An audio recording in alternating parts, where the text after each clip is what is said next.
Sebuah batang emas dimasukkan ke dalam panci peleburan karena kuil Shaolin ingin menyembunyikan lebih dari 100 batang emas ini. Biksu Agung ingin mengeluarkannya, jadi dia memerintahkan emas itu untuk dimasukkan ke dalam panci besi untuk menambah panas. Tunggu hingga emas berubah menjadi larutan, lalu tuang ke dalam cetakan. Keluarkan satu set rantai emas dengan cepat setelah set rantai emas diperbaiki.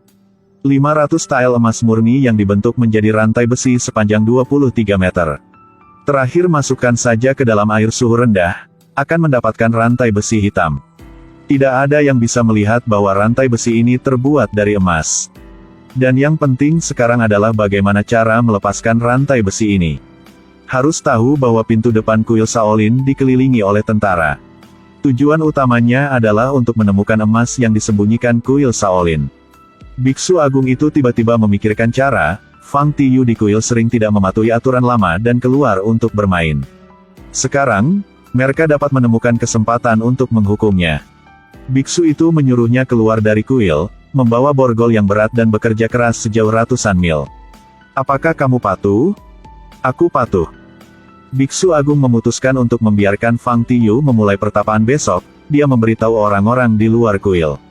Dalam perjalanan kembali ke Fang Tiyu, tolong lepaskan rantai besinya. Ubah putih menjadi hitam, tetapi apakah Fang Tiyu akan benar-benar mendengarkan seperti itu? Begitu dia meninggalkan kuil, Tiyu menggunakan trik untuk mengejar saudara lelaki yang bersamanya. Juga bisa berteman dengan saudara laki-laki yang baik, bernama Lao Zhao yang bermimpi menjadi pencuri. Guru dengan cepat menemukan Tiyu, dan Tiyu juga melarikan diri. Untuk membantunya, Lao Zhao mencuri resleting celana tuannya, sehingga Tiyu bisa melarikan diri. Tiyu lari karena lelah bernafas dalam warna merah muda, langsung berbaring di tanah sambil bernafas dalam tegukan besar. Dan Lao Zhao mengira dia baik, mengambil keuntungan dari tidur Tiyu untuk melepaskan rantai secara sewenang-wenang. Adapun melemparkannya ke danau yang dalam, bagaimana dia bisa berpikir dia telah membuat kesalahan yang sangat serius di. Tiyu bangun dan menemukan bahwa rantai besi telah menghilang, dan langsung meninju Lao Zhao. Dia awalnya ingin mengandalkan rantai besi itu untuk kembali ke kuil Shaolin, sekarang tidak ada harapan lagi. Tapi Lao Zhao adalah orang yang memiliki banyak trik, dia ingat bentuk rantai besi. Beritahu pandai besi untuk membuat yang identik. Bagaimana perasaanmu? Tampaknya jauh lebih ringan daripada yang ada di kuil. Tapi tidak peduli apa, Tiyu puas dengan rantai besi palsu ini. Siapa sangka pada saat ini, tuannya telah menangkapnya. Ketika mereka akan meninggalkan kota, mereka langsung ditangkap oleh para perwira militer dan kembali. Mereka mengatakan bahwa Shaolin sendiri memiliki masalah besar, Tiyu harus kembali ke Shaolin Selatan untuk menerima penyelidikan. Ternyata, sebelum itu, Tiyu yang berlari keluar untuk bermain, tak sengaja menyelamatkan pangeran keempat yang beraksi sendirian. Menggunakan sepatu saudara untuk menyerang para pembunuh, Idak menyangka bahwa para pembunuh itu adalah orang-orang pangeran ketiga. Bagaimana pangeran ketiga menelan kemarahan ini, secara pribadi pergi ke kuil Shaolin. Berbohong bahwa ada seorang biarawan yang ingin membunuhnya, dan mengambil sepatu. Beritahu semua orang untuk mencobanya, saatnya mereka kembali. Tiyu juga, harus mencoba sepatu ini juga. Tapi sepatu itu milik saudara, karena dia tidak ingin dia terungkap. Tiyu tanpa ampun menginjak kaki saudaranya, ketika dia mencoba sepatunya, kakinya membengkak dan tidak muat lagi. Jadi itu juga dianggap lolos dari satu nyawa. Tapi karena Tiyu melanggar peraturan di kuil Shaolin, jadi dia diusir dari kuil Shaolin lagi. Karena tidak ingin terjadi perang antar pangeran, pagi itu Tiyu membawa peralatannya kembali ke kampung halamannya. Namun tanpa sepengetahuannya, pangeran ketiga telah menyelidiki masalah rantai besi emas. Ternyata belum lama ini, Kaisar disukai oleh sekelompok pembunuh, dan menemukan bahwa Nam Shaolin memiliki seseorang untuk mencuri persediaan untuk mereka. Itu sebabnya kami mengirim pangeran keempat dan Tam Ge untuk menyelidiki.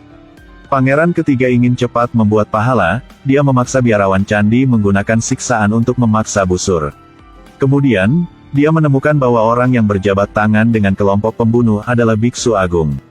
Setelah mengancam untuk memaksanya sebentar, dia menemukan bahwa Biksu Agung telah menempa tumpukan emas itu menjadi rantai besi. Tempat itu memiliki 500 tile emas, yang membuatnya semakin sulit dipercaya.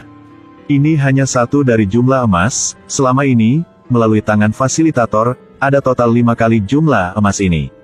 Maka malam itu, ketika keluarga Tiyu sedang dalam perjalanan kembali ke ibu kota, pangeran ketiga mengirim anak buahnya ke rumah Tiyu untuk mencuri rantai besi. Tetapi tidak peduli bagaimana biksu agung mencobanya dengan pisau, itu hanya bisa membuktikan bahwa itu adalah rantai besi asli. Mereka curiga Tiyu telah mengambil rantai emas lainnya, mereka hanya bisa menunggu dia kembali ke Shaolin Selatan dan kemudian menghitung. Tapi pangeran ketiga sudah mengumumkan bahwa dia akan membuat tanda dengan kaisar. Sekarang dia tidak bisa mendapatkan rantai emas itu, dia tidak tahu di mana mendapatkan begitu banyak emas.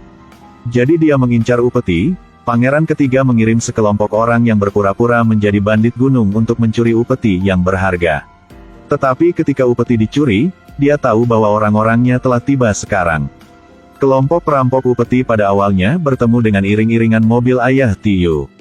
Selama kekacauan, pembunuh sebenarnya menyembunyikan upeti di mobil keluarga Fang. Kemudian memegang kotak kosong untuk menarik perhatian, menunggu perwira militer mengetahui segalanya. Sudah terlambat, keluarga Fang telah tiba di ibu kota. Biksu agung itu berpikir bahwa Tiyu akan membawa kembali rantai emas itu tetapi tubuhnya kosong.